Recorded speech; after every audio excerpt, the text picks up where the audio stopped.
ఎమ్మెల్యేలకు ఏమైనా సమస్యలుంటే పార్టీలో చెప్పాలి తప్ప బహిరంగంగా మాట్లాడడం మంచిది కాదని అంటున్నారు. అలా చేస్తే ప్రజల్లోకి తప్పుడు సంకేతం వెళ్లే ప్రమాదం ఉంటుందని, ఎవరూ పార్టీ గీతను దాటొద్దని, ఇలాంటివి ఎవరు చేసినా సహించేది లేదని పార్టీ శ్రేణులకు పరోక్షంగా హెచ్చరికలు జారీ చేశారు. ఈ హెచ్చరికలు చేసింది ఎవరో కాదు, సాక్షాత్తు తెలంగాణ ముఖ్యమంత్రి రేవంత్ రెడ్డి. ఇటీవల కాంగ్రెస్ పార్టీలో కొంతమంది శృతిమించి మాట్లాడడంతో రేవంత్ రెడ్డి ఈ వ్యాఖ్యలు చేశారు. రేవంత్ రెడ్డి ఇంతలా హెచ్చరికలు చేయడానికి అసలు కారణాలేంటి? ఎవరిని ఉద్దేశించి ఇలాంటి హెచ్చరికలు ఆయన చేయాల్సి వచ్చింది? డీటెయిల్స్ ఈ స్టోరీలో.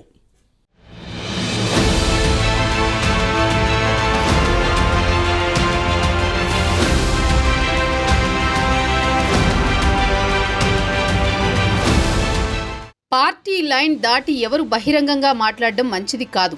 అలా చేస్తే వేటు తప్పదంటూ ముఖ్యమంత్రి రేవంత్ రెడ్డి పార్టీ శ్రేణులకు హెచ్చరికలు జారీ చేయడం ఇప్పుడు హాట్ టాపిక్గా మారింది. ఇటీవల తెలంగాణ కాంగ్రెస్లో కొంతమంది నేతలు తమ ఇష్టానుసారం మాట్లాడడంతో పార్టీ ఇబ్బందుల్లో పడుతోంది. కాంగ్రెస్ పార్టీ అధికారంలోకి వచ్చి ఏడాది దాటింది. ఇంతవరకు పార్టీలో అసమ్మతి లేకుండా నెట్టుకు వస్తున్నారు. ఒకప్పుడు రేవంత్ను వ్యతిరేకించిన వాళ్లే ఇప్పుడు రేవంత్ రెడ్డిని పొగిడే పరిస్థితి వచ్చింది. 10 ఏళ్ల తర్వాత పార్టీ తెలంగాణలో అధికారంలోకి రావడంతో పార్టీ అధిష్టానం కూడా రేవంత్ రెడ్డికి ఫ్రీ హ్యాండ్ ఇచ్చింది. రేవంత్ సైతం పార్టీలో అందరినీ కలుపుకుపోతున్నారు. ఈ క్రమంలో ఇటీవల కొన్ని అనూహ్య పరిణామాలు జరిగాయి.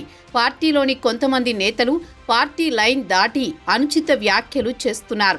కొంతమంది ఎమ్మెల్యేలు డిన్నర్ మీటింగులు పెట్టి సమాలోచనలు జరుపుతున్నారు. కొన్ని జిల్లాల్లో స్థానిక మంత్రిపై ఎమ్మెల్యేలు అసంతృప్తి వ్యక్తం చేస్తున్నారు. బహిరంగ వేదికలపై పార్టీలోని ముఖ్య నేతలపై కామెంట్లు చేస్తున్నారు. దీంతో ఇలాంటి వాటిని మొగ్గలోనే తుంచివేయాలని రేవంత్ రెడ్డి భావించారు. తాజాగా జరిగిన సీఎల్పీ సమావేశంలో రేవంత్ రెడ్డి పార్టీ నేతలకు హెచ్చరికలు చేశారు.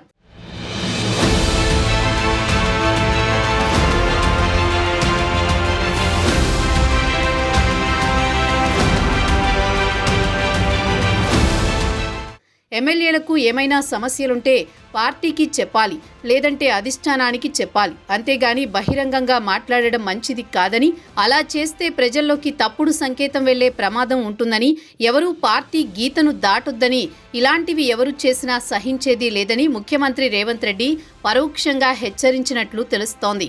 ఇటీవల కులగణనపై కాంగ్రెస్ ఎమ్మెల్సీ తీన్మార్ మల్లన్న వివాదాస్పద వ్యాఖ్యలు చేసిన సంగతి తెలిసిందే.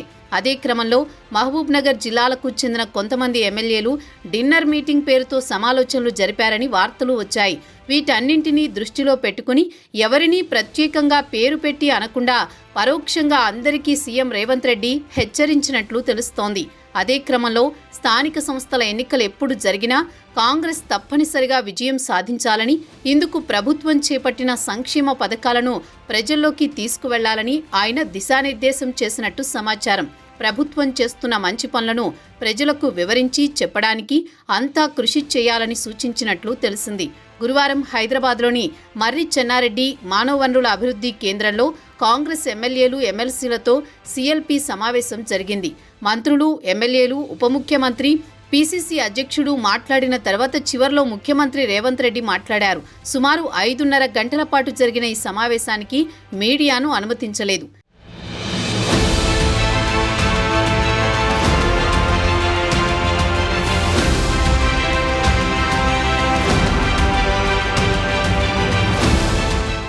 ఎవరికి ఏ సమస్య ఉన్నా చెప్పుకోవడానికి నేను ఎల్లవేళలా అందుబాటులో ఉన్నాను. నాతో చెప్పడం కుదరకపోతే పీసీసీ అధ్యక్షుడు, కాంగ్రెస్ రాష్ట్ర వ్యవహారాల ఇన్ఛార్జికి లేదా ఏఐసీసీ పెద్దలకు ఇలా ఎవరికైనా చెప్పొచ్చు. ఇలా చెప్పుకోవాలనుకునే వారికి కావాలంటే నేనే అపాయింట్మెంట్ ఇప్పిస్తాను. పార్టీ సమావేశంలో అన్ని విషయాలు మాట్లాడవచ్చు. అంతే తప్ప బహిరంగంగా మాట్లాడడం, రహస్యంగా గ్రూపులుగా సమావేశం కావడం సరైన విధానం కాదని స్వీట్ వార్నింగ్ ఇచ్చినట్లు తెలుస్తోంది. మరోవైపు మొదటిసారి ఎన్నికైన ఎమ్మెల్యేలు 70% వరకు ఉన్నారని, మొదటిసారి కంటే రెండోసారి గెలుపొందడం ముఖ్యం, రెండోసారి నెగ్గాలంటే ఎప్పుడూ జనంలో ఉండాలి తప్ప హైదరాబాద్లో కాదు, స్థానిక సంస్థల ఎన్నికలను ప్రతిష్టాత్మకంగా తీసుకుని పనిచేయండి. అత్యధిక స్థానాలు నెగ్గేందుకు పార్టీ శ్రేణులంతా కలిసి పనిచేయాలి. ఎమ్మెల్యేలు క్షేత్రస్థాయిలో ఉండే కార్యకర్తలను కలుపుకొని పార్టీ విజయానికి కృషి చేయాలి.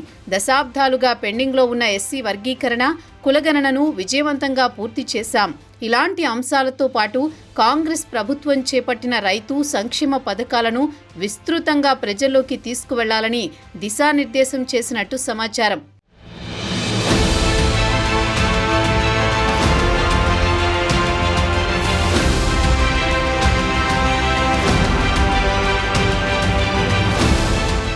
అదే క్రమంలో రాజకీయాల్లో అనేక అంశాలు ముడిపడి ఉంటాయని, వాటిని అర్థం చేసుకోకుండా బహిరంగంగా ఏమైనా మాట్లాడితే ప్రజల్లోకి తప్పుడు సంకేతాలు వెళతాయని, ఏమైనా ఉంటే వ్యక్తిగతంగా చెప్పుకోవాలన్నారు. ఇటీవల 3-4 ఎమ్మెల్యేలు విందు పేరుతో కలిశారు. కానీ ఏదో మాట్లాడుకున్నట్లు బయటకొచ్చింది. ఇలాంటి వాటి వల్ల మీరు మునగడమే కాదు, పార్టీకి నష్టమన్న విషయాన్ని గుర్తుపెట్టుకోండి. మీరు అడిగే వాటిలో కొన్ని చేయగలిగేవి ఉంటాయి, కొన్ని చేయలేనివి ఉంటాయి. సొంతమా, ప్రజలకు సంబంధించినవా, ఇలా అన్ని అంశాలను పరిగణలోకి తీసుకోవాల్సి ఉంటుంది. ఎమ్మెల్యేలు ఎంత బాగా పనిచేస్తే ప్రభుత్వానికి అంత మంచి పేరు వస్తుంది. ప్రభుత్వం చేసే మంచి పనులు, పథకాలను ప్రజల్లోకి తీసుకువెళ్లాల్సిన బాధ్యత ఎమ్మెల్యేలదే అని చెప్పినట్లు తెలుస్తోంది. ఆర్థికంగా ఎన్నో ఇబ్బందులు ఉన్నా ఏడాది పాలనలో చాలా పనులు చేశాం. ఎన్నికల్లో ఇచ్చిన హామీలను అమలు చేస్తున్నాం.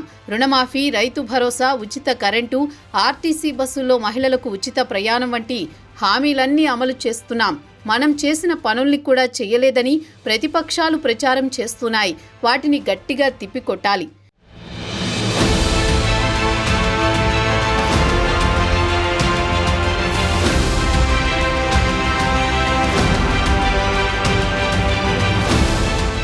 సిఎల్పి సమావేశంలో సీఎం రేవంత్ రెడ్డి అనేక విషయాలపై మాట్లాడినట్లు తెలుస్తోంది.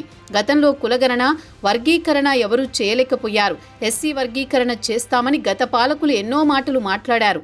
బడుగు బలహీన వర్గాల జనాభా ఎంతో చెప్పాలని, తమకు న్యాయం చేయాలని, బీసీలు వర్గీకరణ చేయాలని ఎస్సీ వర్గాలు దశాబ్దాలుగా పోరాడుతున్నా దేశంలో ఎవరూ చేయలేకపోయారు. కానీ మన ప్రభుత్వం చేసి చూపించింది. గత 10 ఏళ్లలో ఎమ్మెల్యేలు నోరు విప్పి మాట్లాడే పరిస్థితి లేదు. బారాసా హయాంలో మంత్రులు చెప్పినా విన్న పాపాన పోలేదు. అలాంటి ప్రభుత్వాన్ని కాదని మనకి ప్రజలు అవకాశం ఇచ్చారు. ఇప్పుడు స్వేచ్ఛగా పనిచేస్తూ ప్రజల వద్దకు పాలన తెచ్చాం. ప్రభుత్వాన్ని కాపాడుకునే బాధ్యతను అందరూ తీసుకుని ఆలోచించి వ్యవహరించాలి. పార్టీ నేతలే కాకుండా సామాన్య ప్రజలను సైతం నిత్యం నేను కలుస్తూ ఉంటాను. నాకు ఎవరైనా ఏమైనా చెప్పే అవకాశం ఉంది అని సీఎం చెప్పినట్టు సమాచారం. సీఎం ఇంతగా చెప్పినా తర్వాతైనా కాంగ్రెస్లో అసమ్మతి రాగాలు మూగపోతాయో లేదో చూడాలి.